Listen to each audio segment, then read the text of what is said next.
É difícil, tenho que admitir, tem vezes que acho melhor eu desistir. Talvez isso realmente não seja pra mim.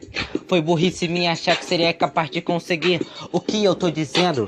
Tô viajando, não é possível que do meu tá desacreditando. Que ideia é essa de desistir? Como eu posso desistir de algo que nem comecei?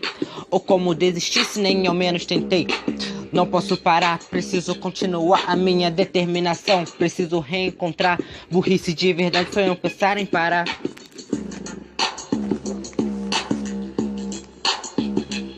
Ainda não, pois é cedo demais pra mim cair. Ainda não, posso pensar em desistir. Ainda não, pois é cedo demais pra mim cair.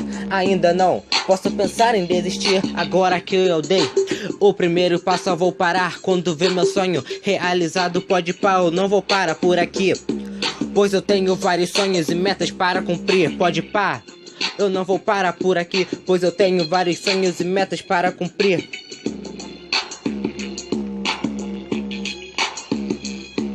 Se eu desistir após encontrar o primeiro obstáculo, só vou mostrar que eu não passo de um fraco. E fraco, isso é algo que eu não sou.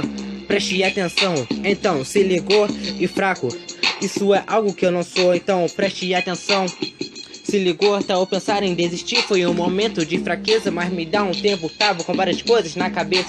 Aquilo não acontecerá novamente, isso eu prometo. Agora eu vejo as coisas com muito mais clareza. E agora que comecei, eu não vou parar enquanto eu tiver a voz para cantar. E agora que comecei, não vou parar enquanto eu tiver voz para cantar. E agora que eu comecei, não vou parar porque eu tenho vários sonhos e metas para alcançar.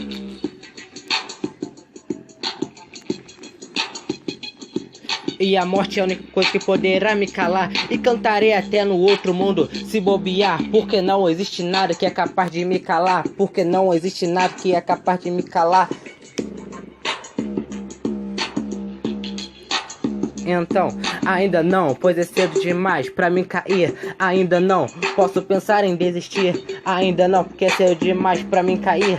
Ainda não, posso pensar em desistir, pois eu tenho vários sonhos e metas para cumprir. Pois eu tenho vários sonhos e metas para cumprir. Porque eu tenho vários sonhos e metas para cumprir. Porque eu tenho vários sonhos e metas para cumprir. Por isso, não posso pensar em desistir. Por isso, eu não penso em desistir.